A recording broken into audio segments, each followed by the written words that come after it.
an eerie feeling straight away. The room was in darkness and there was a very strange smell coming out of the room. The curtains were kind of blowing as the window was ajar and the TV was on. He got a pretty bad feeling about this, so they both went downstairs and they decided to call the police. The police were called and they went straight in the room, and that is where they found the body of Jennifer Fergate lying on the bed with a single gunshot wound to her head. There was another second gunshot wound that had went into the pillow and the mattress next to her. Obviously, straight off the bat, it just looks like this woman has taken her own life. They were assuming this was going to be a kind of cut clean, open and closed case. However, there is so many strange details about this that just make people second guess if she really did just take her own life. For example, the gun was tested and the serial number was completely removed, and I don't just mean scratched off, it was full on removed. She was also found holding the gun at a very weird angle. Like, if she was, obviously, you would usually shoot a gun like this, she actually had her thumb on the trigger, and her hands had no blood on them. There was blood all over the gun and the surrounding area. However, there was no blood or gunshot residue on her hands. The room was absolutely spotless as well. The bed looked like it hadn't been slept in, and remember, housekeeping hadn't been in to change it. Both key cards were in the room, and the police were searching for any form of identity to identify this woman.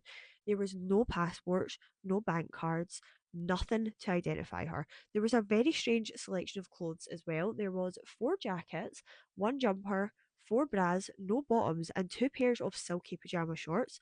She checked into the hotel wearing bottoms, so where were they? Another strange detail is that every single label on every single piece of clothing was removed. The room was dusted for fingerprints and none were found apart from Jennifer's, apart from one man's fingerprint on a magazine. However, the magazine actually had a different hotel room's delivery address, so I don't know if they'd maybe just received the wrong magazine or if it was the staff's fingerprint. We don't know too much else, but it doesn't seem like a huge detail in the case. As far as we're aware, there's never been any suspects arrested in connection to this. It does just look like a woman has taken her own life. She was buried in a Jane Doe grave and she was later exhumed. Her teeth were tested and the isotope test actually showed that she was from Germany, which makes sense because the staff said she spoke both English and German and Belgian. Theories for this case, because this woman is completely identified, are insane. Some people think that a partner was in the room and took her life. This is a potential theory because the first security guard who knocked and went to get the head of security, there was about a 15-minute gap in between that time. That would leave time for somebody to leave.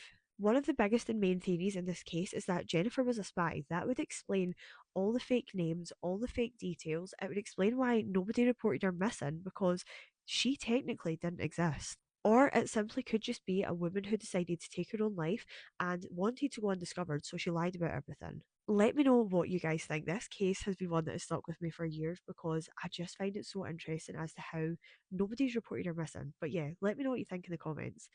Thank you for being here. I'll see you in the next one.